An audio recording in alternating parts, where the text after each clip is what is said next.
I'm here with designer and author Candie Cooper, and today we're talking about casual jewelry. And Candie, you have this lovely necklace to show us. Thanks, Katie. Yeah, I got a knotted multi-strand leather necklace, and this all came about just being so inspired by Southwest style. Yes. That I wanted to kind of make my own version. I love the way that you combine the multiple metallic finishes and some brown and red together. It's a really nice palette. Thank you.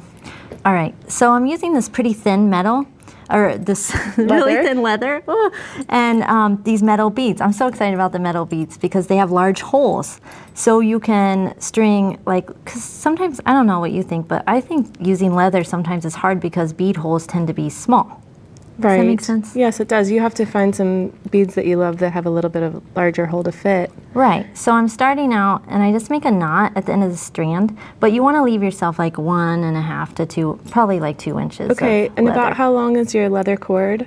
I would say this is 20 inches starting out, because you have to account for the knots, right? Because those are going to eat up some of your length. Right, and it's about 1/2 millimeter? Mm-hmm, yes. And I'm just stringing a mix of like crystals and check beads.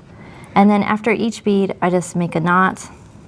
And so you would just keep knotting like your entire strand, and just be sure to make an extra knot, which will give you space in between all of your beads, which shows off all your cool beads.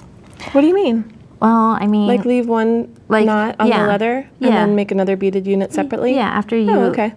So you leave a little space and start again. Oh, I see. And that gives you space in between all of your beads, because if it's just a big row of beads, then it doesn't really show off. Okay, so the next thing we're going to do is make a couple coral links that'll go at the end.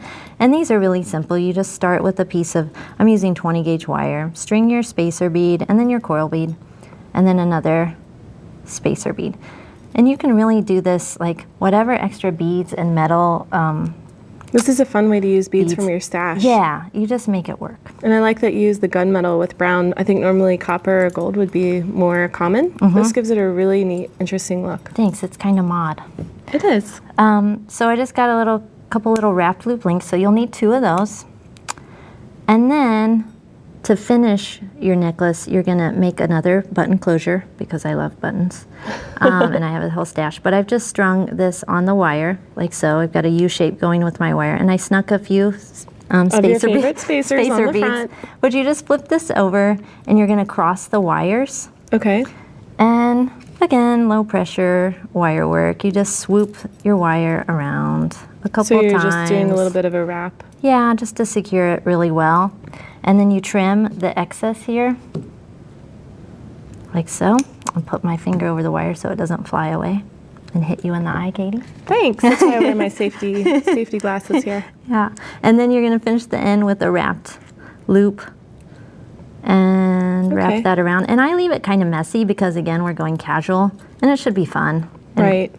And this is a fun way to make a button closure for any kind of necklace that you're doing with chain at the back. You got that right. Mm-hmm. So got my closure ready. Now let's put it all together. So going back to our strands, another thing I'm doing with the button is using it as a link. And you can see I've already got one side finished, but you just thread all of your strands. And this is why it's really important when you start out to leave yourself some room. Some space at the end. Yeah. And now, did you, I know we're not so big on measuring here, but did you make these graduated a little bit? It looks like they're not all exactly the same. They're definitely graduated, but it was not calculated very much. It was largely dependent on how many beads I had and how much leather I had. Oh, right. There you go. To be truthful. Right.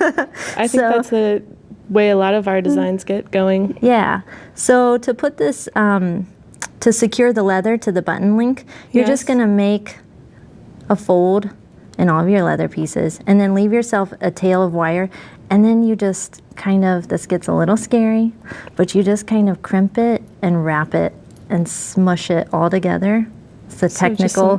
The smushy coiling technical term. Yeah, and because it is, again, casual, just like the button link. Right, and this isn't a very heavy, you don't need a really heavy-duty attachment here either. But it is strong and secure when you're finished. Right. And this is 20 gauge wire, you said? Yep, but you do want to go around this a couple times, like 5 or 6. You could even put a drop of glue in there if you were worried. Truly. And then I use chain nose pliers just to crimp in those loose ends. Right. And then I use my wire cutters to Trim trim these the guys. extra. And then you'll use you can use decorative links or you can use regular jump rings in another metal color. And this is how you can get by with using all of these different metal colors is with your You're findings. kind of bringing it together with the rest. But Okay. you can just, That's a great idea to use buttons as links with jump rings. thank you, I love it. thank you.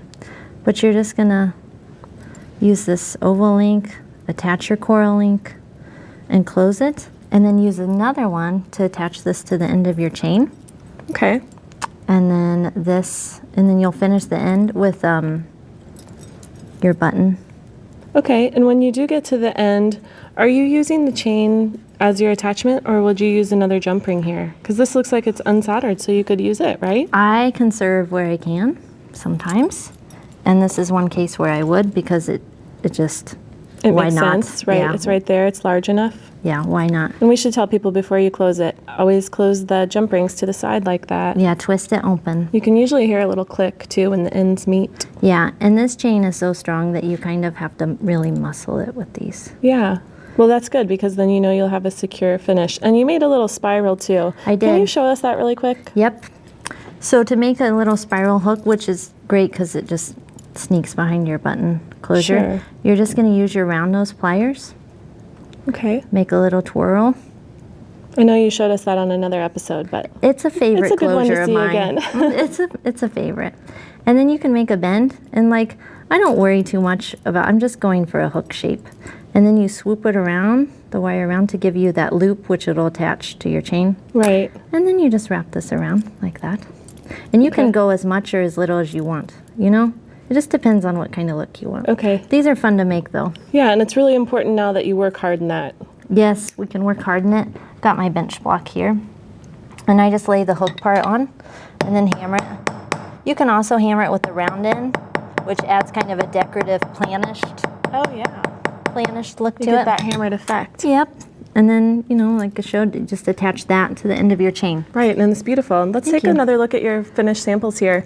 I love the way that you knotted those glass beads and metal beads together on leather too. Thank you. Yeah, again, like this tiny leather, large hold beads. It's good. The bracelet is beautiful. Thank you.